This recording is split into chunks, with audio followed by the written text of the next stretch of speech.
I'd just been in London about a year or two, so the whole, I was sort of exploding, the city was just sort of exploding my consciousness, things that I was seeing and doors that were opening into all kinds of things. And I used to go to the Academy in Oxford Street. I have a strong sense that I saw this film at the Academy Cinema in Oxford Street, which I don't know if anybody here remembers, but it was, anybody remember?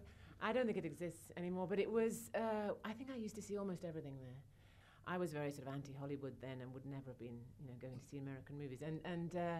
I did see, that's where I first saw Bergman, Tarkovsky, Fellini, that whole sort of world of Italian, French, Russian, and Asian cinema was sort of opened up to me there. So it was a bit of a sort of temple, So it's Ray's first film. So was this also your first experience of Indian cinema? It didn't invite me to sort of explore Indian cinema more, but it was simply, it is, I think, a masterpiece, not a word I often use, but it was the most beautiful film I'd ever seen. I think it was the first time I realized that a film could be a work of art.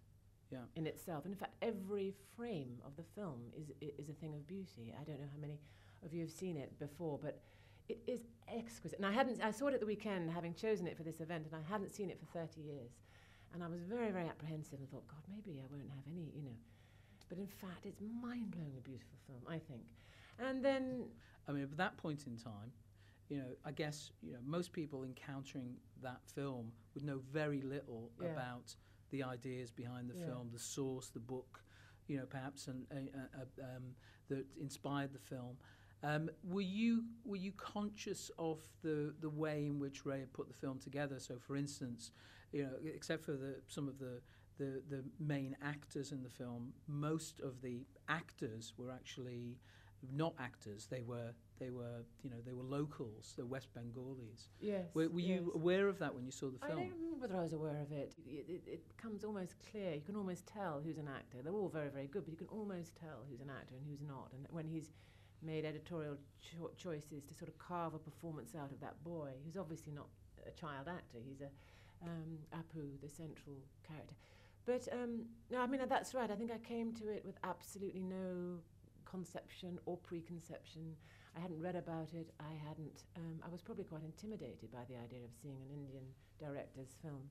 And I think the great door that it opened for me was sort of, Satyajit Ray's sort of commanding humanity, the power of his humanity when he's filmmaking, his the intelligence he brings to bear and the compassion he brings to bear, married to this very, very beautiful visual eye that he has, was sort of a great door for me opening into my political life, really. It was one of maybe 4 or 5 films I saw over a year or two which really shaped my political convictions, or rather kindled something which, political in the greatest, the largest sense of the word. I suppose it's a film about poverty, but it's not a film about the horrors of it. It inspires compassion for the characters who are experiencing the poverty, but it also reveals the incredible dignity of that way of life and the way you'll see, but it has a kind of almost ethnographic quality. So he's observing not just the events of this narrative, the story, but he's observing the way these people live secretly and privately, also, but with each other, the tools of their everyday life. I love the time he takes to explore how food is eaten, how a hand is washed, how teeth are brushed when you don't have a toothbrush, how the rituals of everyday life are sort of lovingly and observed. And he takes his time. He takes whatever time he feels like taking. He pays no concessions to sort of some idea that the audience will be bored or that it needs to move things on, all those sort of truisms that often shape cinema now. It's very slow, but absolutely, riveting. And so he's telling the story on so many levels as a result, because the narrative of the story, but also the observation of their way of life is another kind of narrative. And you come to learn an enormous amount about this way of living in Bengal in India. Did Did it tell you anything about acting? I don't remember having that. I mean, I don't think although I was a drama student at the time, it wasn't in that capacity that I was watching it. It was just, it wasn't an epiphany for me as an actress. It was an epiphany for me as a human being, I think. I mean, you know, wonderful films made by people who aren't actors are always a little bit threatening for people who are actors because, you know, it would render us redundant. And there were some very great films made at that time by people who were using real people. There was sort of vogue for using real people as opposed to actors, which, you know, we were quick to disapprove of course, because we felt we should be able to do it better. But the reality is, it is often very magical when real people are being used, and he does use these people brilliantly.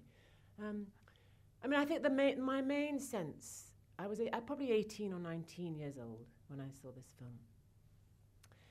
And I think I could never have expected to understand or connect with a film made by an elderly Indian film director born in Calcutta. And yet, I think I remember when I saw it thinking that it was a film that I profoundly understood and connected with. And I had that sense that I think I then went on to have, you know, many times during my life, that I was watching a film that was profoundly foreign and at the same time not foreign at all. You know, and that is what all great art does, I think, which is that, you know, if it transcends the boundaries of culture and race and speaks to everybody. And that's a sort of commonplace thing to say now, but at 18 or 19, I hadn't really come across that concept that, you know, somebody could make a film in Japan or in India, or somebody can write a poem in Alaska, and it can speak to you or I with more profundity or more meaning than something written or made by a person next door. And it's an amazing sense that, you know, something made by somebody as exotic as Satyajit Ray could speak to all sorts of things about my own life, or was a revelation to me. Will you put your hands together, please, for Juliet Stevenson? Thank you.